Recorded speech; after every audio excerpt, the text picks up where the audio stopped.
My name is Daniel Farrell. I am from Huntington, West Virginia, and I have almost 7 years sober. Today I am a father, I'm a son, I'm a successful member of society, and I am grateful for the life I have.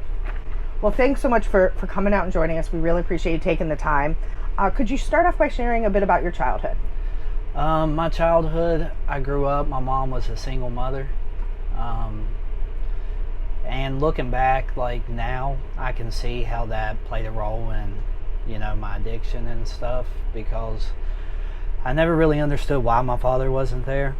And not that my mom didn't give enough love for, a father and mother, because she was amazing.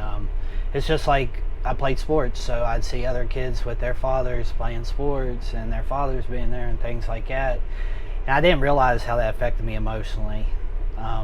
And as I got older, I kind of started hanging out with older people and my older cousins and things like that. So kind of looked up to the people close to me, and it kind of led into my addiction. Gotcha. Where was your dad? I do not really know. I still haven't never spoke to him. Okay. Gotcha. I still haven't spoke to my father. I do believe he's been in prison. Okay. In and out, from what my mother has told me, but it's not something I follow up on, nor is it something that holds weight in my heart or mind anymore. I've worked through that in the fellowship that I worked and stuff, so I don't allow that to control me today. Yeah, absolutely. One of those gifts of recovery. Yeah. So can you talk about when you first started experimenting and what that was like for you?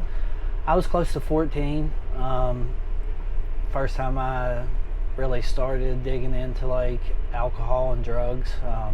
It was mainly alcohol and marijuana then.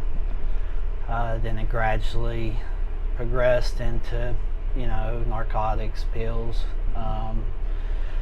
which then the cocaine came in, and the partying and the women and that validation and that feeling a part of, and all those things to escape the reality of myself. And I burned about every bridge in the small town I grew up in.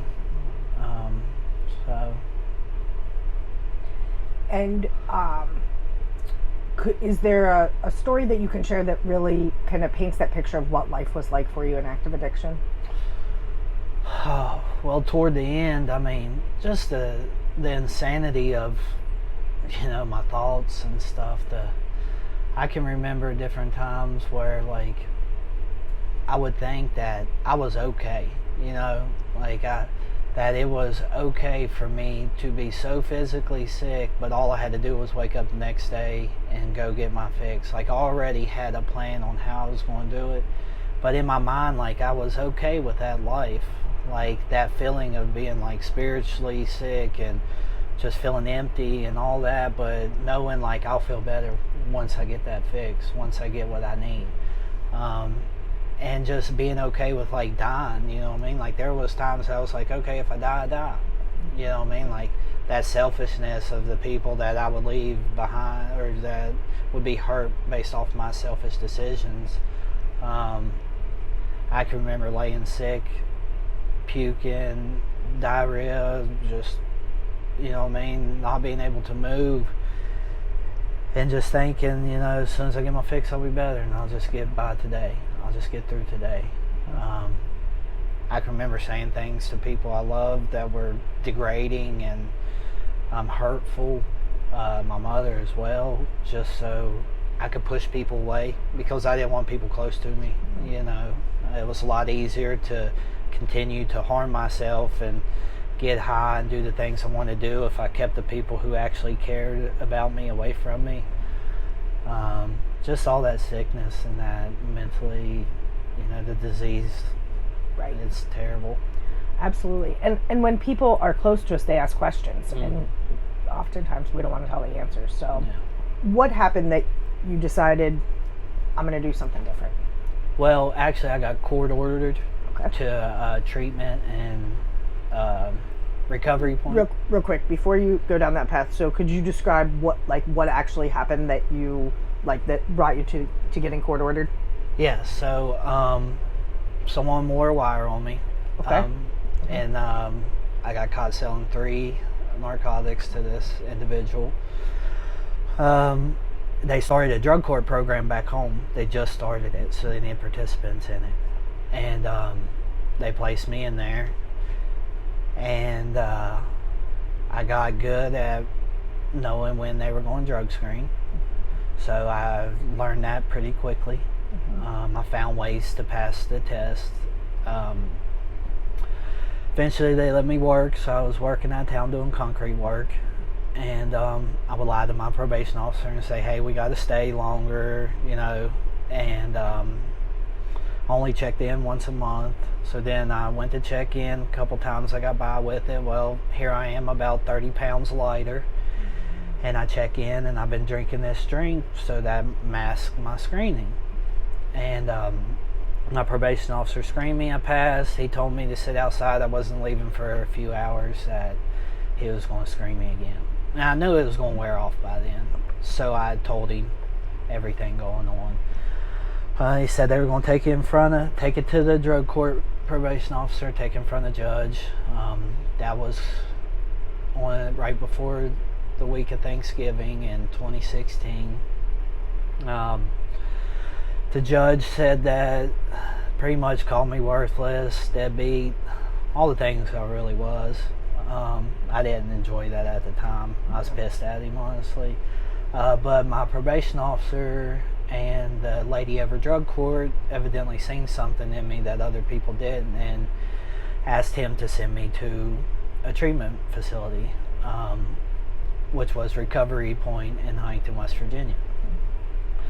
So I got sentenced there on December 2nd, 2016. I went and got as high as I could get before walking in there. I remember I walked in and the guy said, are you willing to go to any length? And at the time I was just like, yeah, you know, I'll go to any length. This is my first rehab. I know nothing about rehab. And it was behavior modification. So I got in trouble all the time. I didn't want to be there.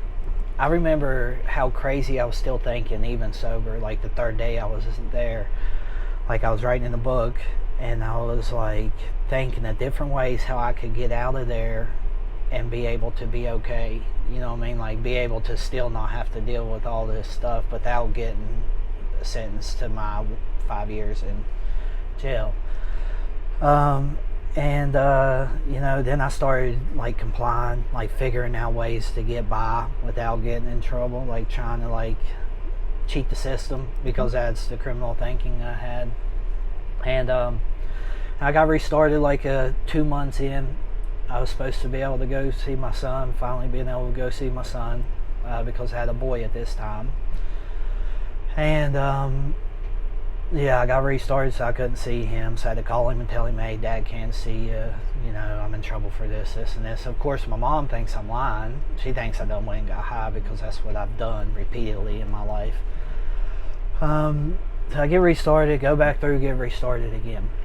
Well, the second time I got restarted, like, because we have a community, so they hold you accountable or you have issues, and the guys give you consequences. So I got restarted. I had to sleep on the floor on my bunk for 2 weeks. I had to do a thing called bus stop, where What's you that? pack up all your stuff, and like you're supposed to go to the bus, and then the bus comes by and you take it back inside like you would have to leave treatment. They want you to feel the reality of all that. And I had to give the program director one reason why I should be able to stay in that bed every day. They made me write. What were some of the reasons you came up with? Oh man. Well, really the first time I sat down with him, I was like, based off my behavior, I probably shouldn't be here, you know? Yeah. I mean, because I've seen guys discharged for less. But what, roll back just a second before we get into all that. When I got those consequences on my restart, I walked out and was going to leave treatment. I was like, call my probation officer, I'm not doing this. Because looking back now, like looking at myself, like they were making me take a look at myself internally, was the hardest thing I've ever done. So I was going to leave treatment, and Bobby Lane was a drug screen guy there. He was sitting outside, program director was sitting outside, and my probation officer sitting outside, and Bobby Lane sat me down, and he was like, "Before you leave, I want to talk to you." And I might get a little teary-eyed, but so he sat me down, and he said, "You have kids, or you have a son, don't you?" And I said, "Yes." And he said, "Does your son play sports?" And I said, "Yeah." And he said, "If your son was halfway through a season and wanted to quit, what would you tell him?" And I said, "I would tell him he has to finish what he started." And he said, "Our kids do as we do, not as we say." And he said, "If you go in there and you do everything that they want you to do," because I had to write like 345,000 words, this all in 30 days and everything, and you do everything you have to do, then and complete this program, you will be a different man, and you'll be the man that your kid deserves. So I went back in there, and then I went upstairs, and at that evening, when I had to put my bunk on the bed, or my mattress on the floor, and I hit my knees, and I was like, "God, if you're real, I need you, because obviously I can't live life successfully sober either. It's not about the drugs or alcohol." And that night, in that moment, I was so overwhelmed with a feeling that I can't describe.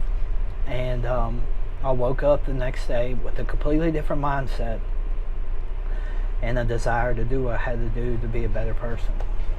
And from that day forward, my life's just been amazing. Yeah. What a beautiful experience. Yeah. So once you have this, newfound faith and experience and way of looking at the world, what were some of the things that they asked you to do that really seemed to help? So they were big on like building support systems, getting involved in the 12-step fellowship, things like that, which I didn't want no part of, because I didn't want to be around people. I was open-minded to that.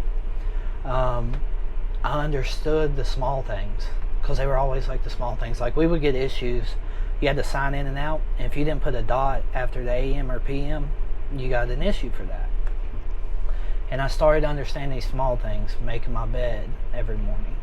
Like, it's one thing that I've done that, correctly that day. And like, I started realizing like the quality of the small things, like what they meant and why they were telling me the small things.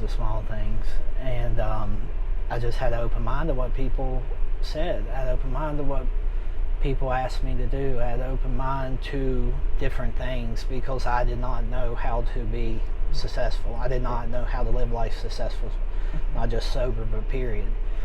I was able to, through that, find the things that worked for me. I worked the 12-step fellowship. I still am involved in today. I have a relationship with God that I pray to every day and give thanks to every night. I have people who love me, and I'm able to love them the way they deserve. I said I love you for a long time to people with no weight behind it, and I get to do those things today. Yeah. So getting a job working in treatment, it's not like you just get sober and get a job working in treatment. What all have you done for yourself to be at where you're at today? In employment? Mm-hmm. Oh gosh. Well, when I first got employed, I worked under my supervisors. Now are the people in Lawrence County Recovery, but they worked at the same employment as I did. And I worked for her, and started at the top as a house monitor, or at the bottom really as a house monitor, evening house monitor. I worked up to a morning house monitor, then I was able to get a provider number and done case management in the evening. Then I moved to morning case management, and I got my CDCAs and done counseling. Then I did case manager supervisor, And then now I'm a supervisor over housing units. It took me five and a half years before I became a supervisor. I started off making $10 an hour. Yeah, it was a lot. I've learned a lot. I wasn't, you get in this. I got in this field to help people, and my coaches growing up always said, you're a leader, you're a leader, you're a leader.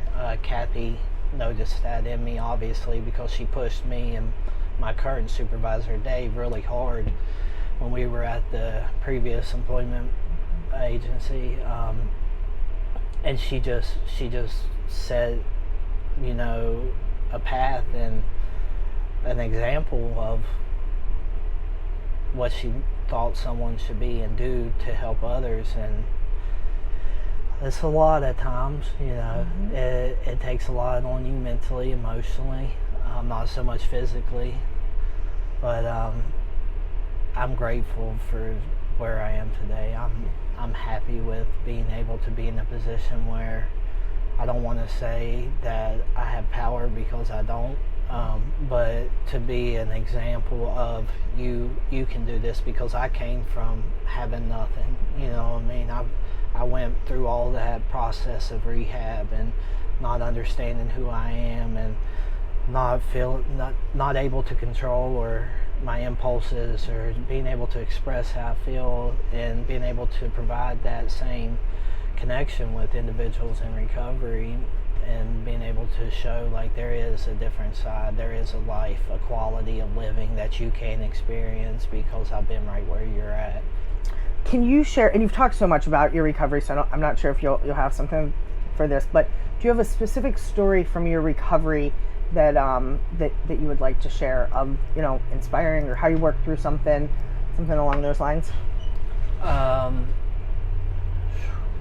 There's been quite a few. I don't know if the people involved would like to hear.